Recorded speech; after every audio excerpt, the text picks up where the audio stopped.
అందరికీ నమస్తే అండి. వెల్కమ్ టు ప్రభా డైలీ లాగ్స్.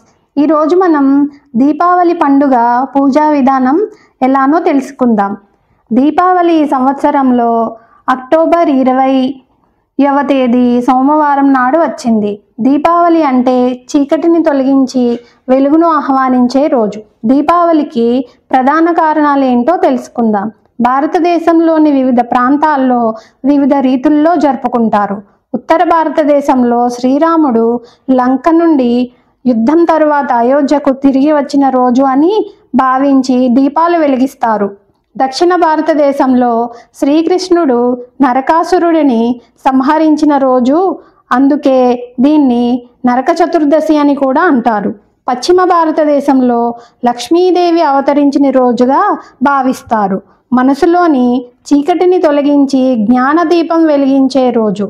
వ్యాపారులకు ఇది సంవత్సర ప్రారంభం అని భావించి కొత్త లెక్కలు ప్రారంభిస్తారు. దీపావళి రోజున వేకువజామునే లేచి ఇంటిని శుభ్రం చేసుకొని స్నానాది కార్యక్రమాలు పూర్తి చేసుకొని ఇంటిని మామిడి తోరణాలు పువ్వులతో అలంకరిస్తారు. దీపావళి రోజు సాయంత్రం సంధ్యాకాలంలో పూజ చేయటం శ్రేయస్కరం.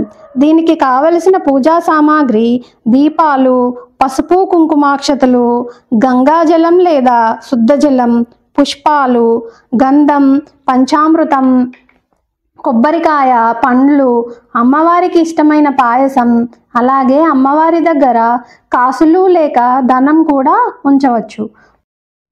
పూజా విధానం.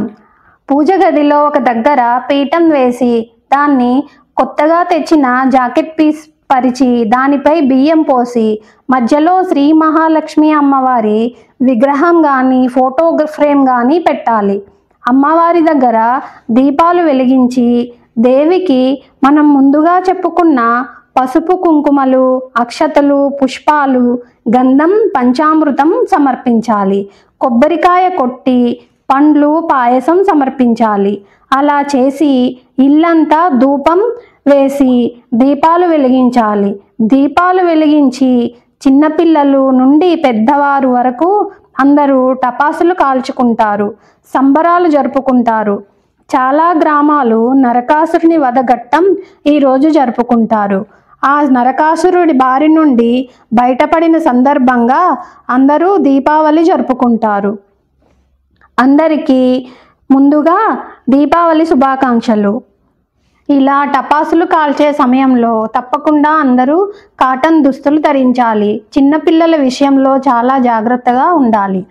ఓం శ్రీ మహాలక్ష్మీదేవ్యై నమః.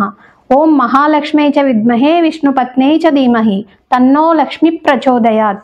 అందరికీ ఆ శ్రీ మహాలక్ష్మీదేవి అనుగ్రహం ఎల్లప్పుడూ ఉండాలని కోరుకుంటూ మీ ప్రభ.